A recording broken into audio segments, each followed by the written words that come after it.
tentang pemimpin pembelajaran atau pemimpin sekolah. Izin ya Pak ya, saya rekam wawancaranya ya Pak ya. Silakan. Yang pertama adalah di sekolah kita mungkin pernah terjadi kasus-kasus gitu ya Pak.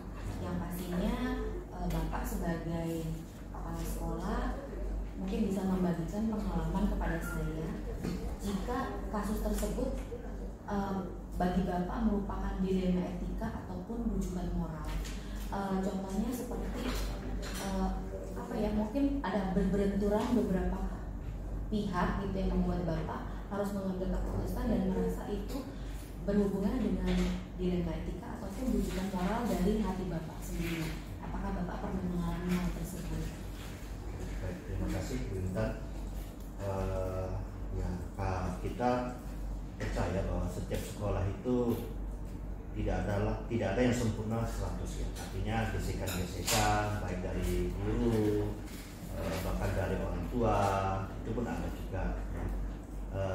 Secara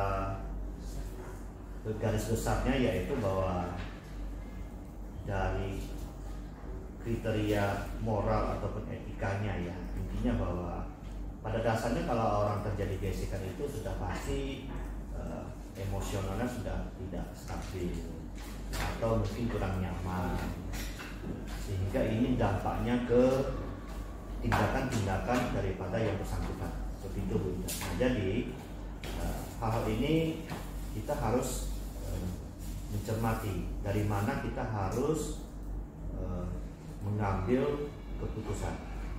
Contoh kalau seandainya terjadi gesekan yang menyangkut yang bersangkutan ya, terjadinya moral atau etikanya yang tidak stabil sehingga memberikan kurang kenyamanan.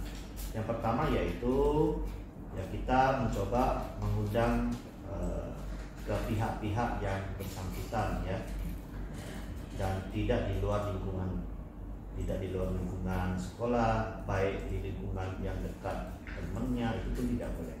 Artinya kita undang secara privasi dan tertutup, dan kemudian juga kita menanyakan dulu, mengkaji masalahnya di mana. Ya, terjadi masalah biasanya kalau orang melapor itu kan terjadinya ada masalah.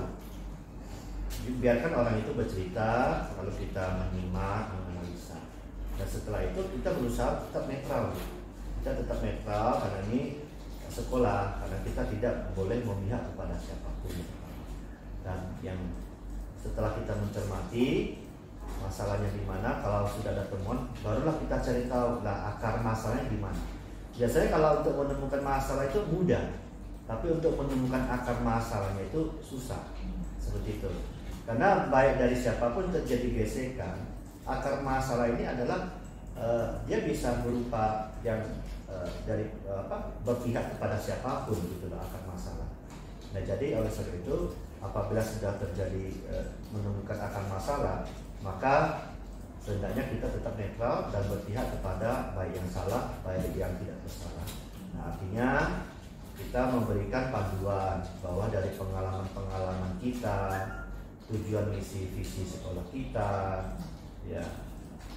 Lalu kemudian apa dan kenapa anak sekolah di tempat kita, karena kita berbicara ini di lingkungan sekolah sampai kedua belah pihak betul memahami maksud dan tujuan sekolah yang pertama. Dan seperti itu. Dan juga ini kalau misalnya terjadi guru antar guru juga sama ya, tidak lebih kurang seperti orang tua murid, karena orang tua siswa juga mendidik anak dan guru juga mendidik anak selain mengajar. Seperti itu. Jadi kalau boleh Bapak sharing gitu, bagaimana Bapak menjalankan pengambilan keputusan terutama di sekolah kita ya Pak ya, berkaitan tentang kasus-kasus jika ada dua kepentingan yang merasa mungkin sama-sama benar, alasannya benar gitu ya, lalu sama-sama mengandung nilai kebajikan, maksudnya memang sama-sama benar tapi tidak melanggar etika yang ada gitu.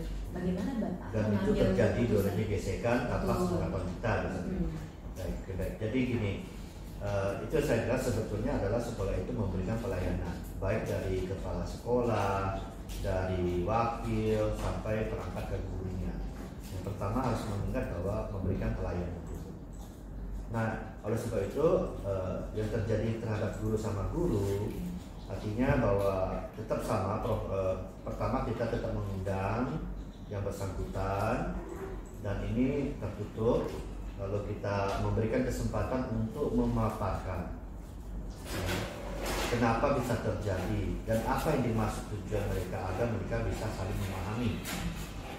Dan berikutnya kita akan melihat kenapa mereka menganggap dirinya benar begitu.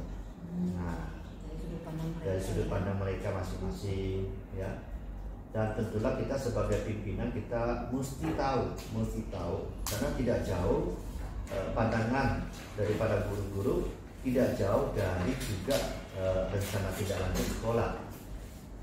Bisa jadi kita punya penugasan tetapi dari guru-guru kan lain cara. Bisa saja seperti itu, tetapi jodohnya benar. Mungkin si A merasa lebih hebat, si B merasa lebih hebat lagi. Ya, padahal sebetulnya adalah contoh keputusan mereka juga adalah kita. Nah, dari sini kita bisa menilai dulu apa sih keputusan mereka dan seberapa manfaat efektivitasnya bagi sekolah kita atau bagi kinerja sekolah kita. Kalau memang itu ada yang terbaik, maka kita tentu akan pilih yang terbaik. Dan kita mencoba menjelaskan, memberikan kesempatan ini dulu. Dan apabila ini mungkin tidak bisa berjalan, kita akan berikan kesempatan kepada yang lain. Apakah menurut Bapak hal-hal yang Bapak anggap ini sudah efektif dalam menjalankan pengambilan anak misalnya cara yang tadi Bapak jelaskan, apakah itu sudah efektif menurut Bapak? Ya, tentu sangat efektif tadi, karena kita tidak, yang pertama adalah siapapun yang kita panggil adalah tentu mereka akan setuju. Kenapa kita tidak memihak kepada siapa? Itu pertama, tentu mereka sangat setuju alasannya. Kita memberikan kesempatan bagi kedua-duanya, karena tidak ada yang salah. Artinya kedua-duanya adalah perangkat kita, perangkat guru, diberikan kesempatan untuk selebar-lebarnya memberikan jawaban dan dengan pandangan yang sama sebetulnya adalah tujuannya baik. Oleh sebab itu dalam terjadinya pertikaian atau apa itu karena mereka mungkin tidak mengerti akan tujuan kita. Nah, sebagai pimpinan oleh sebab itu kita mencoba menetralisirkan, ya. Sudah sangat efektif, ya, dan saya pikir tidak ada salahnya untuk dicoba terus dan terus seperti itu.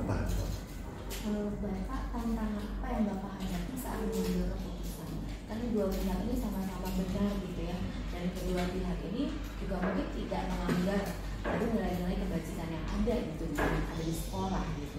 Nah, Bapak sendiri kira-kira sebagai pemimpin sekolah gitu menghadapi kedua orang yang mungkin sama-sama besar ya Pak pengaruhnya gitu dalam keputusan tersebut gitu. Nah, tantangan apa kira-kira Bapak hadapi? Jadi gini, sebetulnya tadi pertanyaan saya garis bawahi berarti tantangan membuat keputusan. Sebetulnya membuat keputusan itu bagi saya tidak sulit. Tetapi yang sulit adalah mencari akar masalah agar bisa membuat keputusan. Karena bagi saya membuat keputusan itu istilah bahasa lain adalah ketok palu. Tetapi sebelum ketok palu membuat keputusan, tentu kita harus mencari akar masalah. Tantangan yang sebetulnya bermasalah bagi kita kepemimpinan adalah bagaimana mencari tahu akar masalahnya. Karena tidak setiap orang terbuka, begitu Bu. Nah, apabila itu sudah bisa teratasi, maka otomatis jawaban untuk membuat keputusan itu tidak akan terjadi masalah. Seperti itu.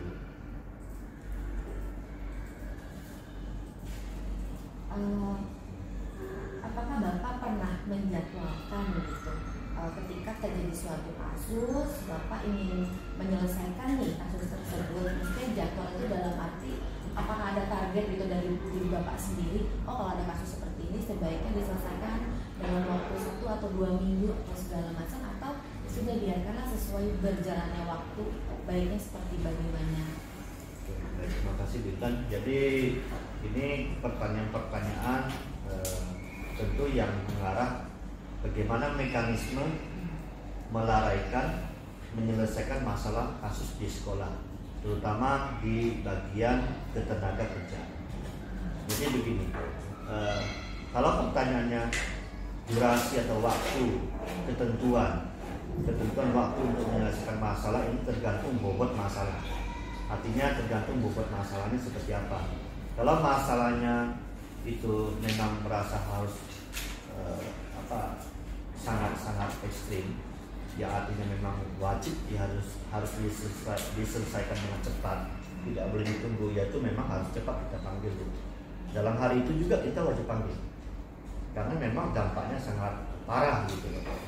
Tapi kalau memang dampaknya seperti hal-hal ini, kita menilai bahwa dia butuh komunikasikan dulu dengan yang bersangkutan, temannya gitu kan. Ya paling kita menyampaikan, silakan ibu berkomunikasi dulu. Jadi kita tidak menyelesaikan.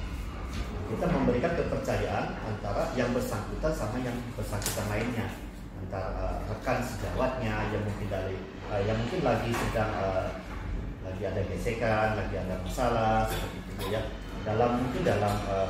Membuat keputusan mereka juga kita memberikan coba arahan. Dan jadi bukan mempertemukan mereka berdua. Hal-hal ini yang selalu berjalan.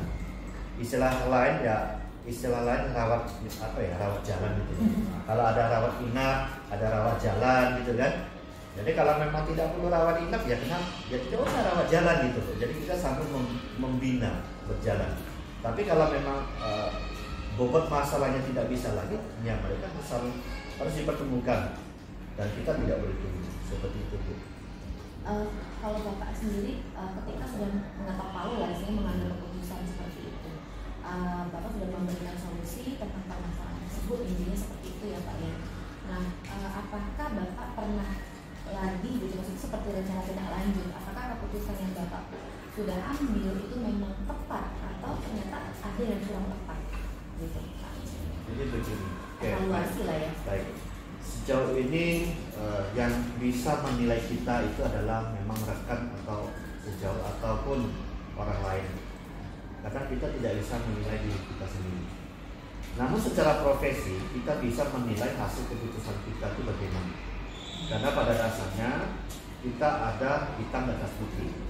Contoh, kalau ada orang yang berbuat salah, ini kita cerita tentang KPK dulu. Kita meminta untuk membuatkan surat pernyataan dan kita sah, hitam di atas putih. Nah, ini kan disebut membuat keputusan juga. Berarti intinya bahwa apakah ini efektif? Ya, betul, karena gurunya akan memahami bahwa sesuai dengan SOP. Begitu. Nah, oleh sebab ini, kalau kita tidak bisa menilai bahwa keputusan kita ini jelek, nggak bisa juga. Kenapa? Karena keputusan itu adanya keputusan tentu didasari oleh standar-standar operasional kita, gitu. Jadi ada beberapa keputusan yang istilahnya non literate atau disebut lisan, ya. Ada yang disebut keputusan literate atau hitam di atas putih namanya surat pernyataan. Jadi keputusan itu ada berbagai macam. Contoh keputusan yang non literate artinya kita membuat maaf Bapak Ibu silakan coba gini. Itu kita membuat keputusan, orang lain menyimak, mendengarkan. Lalu ketika istilahnya kita menugaskan secara langsung. Nah, hal-hal yang kayak gini tentu di belakang sana akan menilai kita. Nah, orang yang menilai kita tentu kita tidak tahu apakah ini keputusannya benar atau tidak. Tapi kalau secara literat artinya tertulis, itu bisa kita kaji, bisa kita minta feedback. Nah, sejauh ini yang saya rasakan itu tidak ada, dan sampai hari ini tak satu pun yang menyangka bahwa keputusan saya seperti itu salah, tidak ada. Tapi ya bersyukur keputusan kita ini mereka tidak menganggap bahwa kita salah. Ya seperti itu. Ya. Yang ada adalah mereka datang dan bertanya. Nah, mereka datang dan bertanya, kenapa mereka contoh pendidikan ini, begitu. Kenapa mereka kok ditugaskan? Kenapa kok mereka kok saya dinyatakan bersalah begini gitu kan? Nah, yang ini secara literat artinya kita batas bukti. Ketika mengisi surat pernyataan, guru itu akan mengisi kesalahannya apa. Nah, mereka tidak akan bertanya lagi ke depannya. Dan karena mereka mengisi sendiri. Bukan kita yang menyalahkan, tetapi guru itu yang menyatakan bahwa akan berubah menjadi seperti apa. Seperti yang sebelumnya kita minta mereka komitmen gitu. Kalau Bapak sendiri selama menjadi kepala sekolah, apakah pernah memiliki keraguan nih Pak? Apakah keputusan yang Bapak ambil itu pernah bertanya ke dalam diri sendiri, maksudnya benar nggak ya keputusan yang Bapak ambil gitu, atau apakah lebih baik saya mengambil keputusan lain gitu? Pernah nggak Pak ada keraguan tersebut? Dan mungkin kalau bisa ada contohnya seperti kasus apa dulu, karena kan ini kan banyak luas. Kita ambil contoh yang mudah saja. Kalau keputusan dalam rapat, artinya kita harus melihat keputusan apakah yang harus kita ambil. Karena beberapa keputusan yang saya bilang selain literat dan non literat, ada keputusan pribadi sebagai kepala, ada keputusan non pribadi, artinya butuh memang daripada perangkat atau rekan-rekan sejawat atau dari guru-guru. Jadi ada dua juga. Jadi keputusan dari kepemimpinan itu sendiri, keputusan non kepemimpinan, artinya keputusan yang wajib diberikan masukan dari perangkat. Kenapa? Karena didasari oleh hasil keputusan itu digunakan oleh siapa? Gitu. Contoh, kalau saya memutuskan sesuatu, saya harus melihat keputusan ini digunakan untuk organisasi atau pribadi, atau keputusan itu efeknya kepada guru itu sendiri. Gitu. Ya kan? Jadi kalau seandainya keputusan itu adalah efek daripada untuk guru, pengembangan diri guru, maka kita sebagai pemimpin tidak boleh memutuskan secara pribadi langsung. Jadi harus tentu masukan pandangan daripada guru gitu. Kalau keputusan untuk organisasi, kepentingan memang yayasan, saya pikir itu tidak butuh lagi langsung diputuskan oleh pemimpin itu. Seperti itu. Nah, lalu cara membuat keputusan ya seperti itu.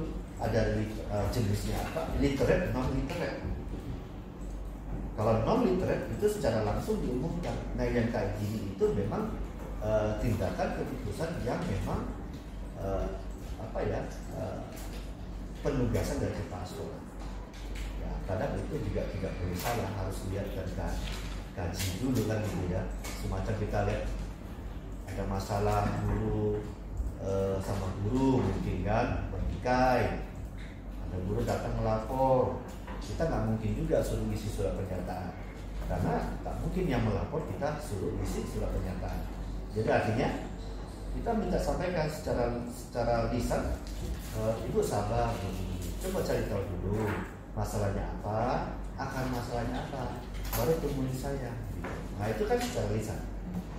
Ternyata ada juga yang sudah disampaikan itu tiba-tiba 2 hari yang lalu kemudian datang, Pak, kami udah baikan ya, sudah tak masalah, sudah tahu masalah di mana. Nah, ada juga seperti itu. Akhirnya ya kita tidak meneruskan, selesai kita. Contohnya. Kalau itu kan saya ada sempat tuh Pak, ada kasus, ini contoh kasus ya Pak. Jadi misalnya ada guru gitu, dia itu ngajar les, misalnya nih keluar anak-anaknya sendiri gitu kan, yang pastinya berkaitan dengan profesional kerja ya Pak ya, karena takutnya ya masalah profesional dan sebagainya nih misalnya nih Pak ya. Nah tapi ternyata guru tersebut mungkin ngajar les itu mungkin untuk memenuhi kebutuhan karena mungkin keluarganya ada yang sakit atau mengalami musibah.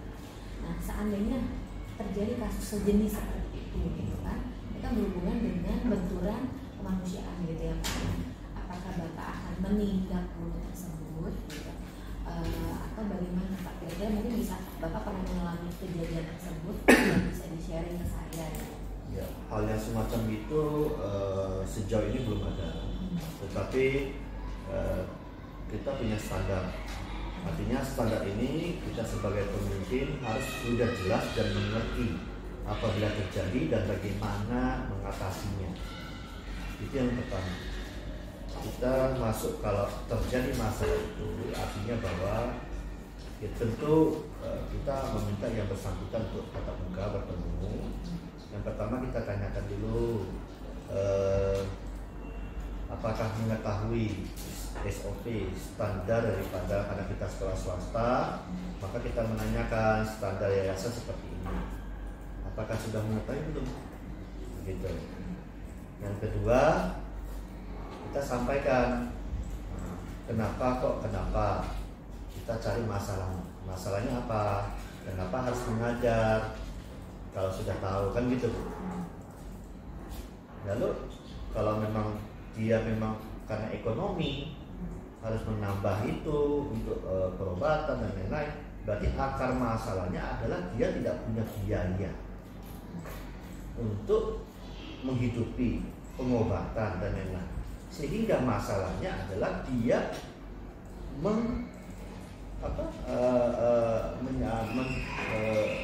artinya tetap mensalahgunakan pekerjaannya melawan daripada standar daripada yayasan. Jadi sudah melewati batas. Nah, artinya itu masalahnya. Jadi akar masalahnya adalah karena dia tidak bisa hidup tanpa ekonomi. Nah, oke. Kita tahu, itu sudah kita sampaikan. Artinya kita sampaikan sudah jelas bahwa dia mengerti akan salah. Di fase kedua, kita mencoba yang Ibu tanyakan tentang kemanusiaannya. Karena kita bersifat, karena kepemimpinan tidak lepas dari sosial.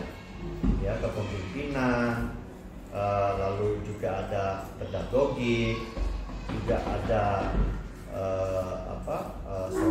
sosial, dan juga ada satu lagi profesi. Jadi artinya bahwa kalau kita pandang ke sosial, makanya sebagai pimpinan kita harus mengerti bahwa bagaimanapun juga kita harus mensejahterakan guru, kan gitu ya Bu ya. Artinya kita mencari tahu dan memang sudah tahu, ya kita coba apa yang bisa dibantu. Ternyata kemungkinan belum tahu bahwa kalau seandainya di sekolah kita itu bisa memberikan bantuan melalui lajur atau jalur LKP seperti itu. Karena kalau dulu kan mengajar anak sendiri tidak bisa. Oke, bisa terjadi gravitasi dan lainnya.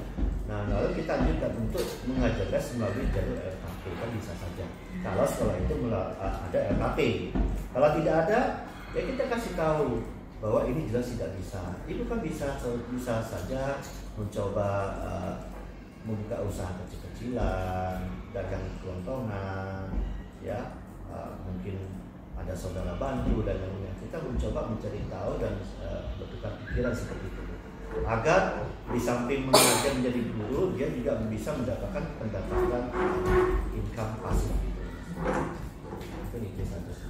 Terima kasih banyak Pak atas sharingnya. Ada satu pertanyaan lagi nih Pak.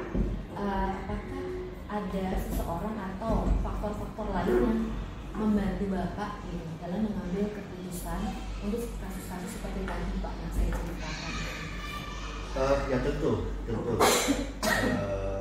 Dalam membuat keputusan, sebetulnya yang tepat bagi saya mungkin kalimatnya adalah apa? Kalau membuat keputusan itu tidak ada. Tapi kalau membuat keputusan itu artinya ketok palu, artinya pasti kepala sekolah atau pemimpin itu sendiri. Tetapi memberikan saran atau pandangan, ini yang harus kita punya dan selalu harus ada. Sebagai pemimpin harus ada orang yang harus memang memberikan pandangan. Ya, kalau memang itu adalah kebutuhan organisasi bersama. Tetapi kalau untuk keputusan secara yang mengarah kepada kepala sekolah, dinas pendidikan, dan lainnya, saya pikir itu hanya cukup kepala sekolah. Tapi kalau untuk organisasi di dalam sekolah itu wajib dari wakil dan juga mungkin dari asisten dan lain-lainnya, atau bisa juga dari guru-guru kita minta masukan. Ya, seperti contoh kita pernah meminta masukan dari guru-guru, ya kan, apakah baik atau tidak kita memberikan kegiatan ini. Kita contoh di P5 itu kita ada diskusi dulu, ataupun membeli buku.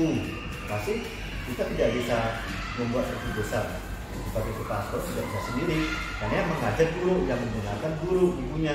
Jadi kepala sekolah sebetulnya tidak bisa memutuskan langsung pakai buku apa. Nah tentu ini melibatkan guru-guru, barulah hasilnya ada keputusan seperti itu. Terima kasih banyak Pak Bang Harun untuk sesi wawancara ini ya Pak. Ya.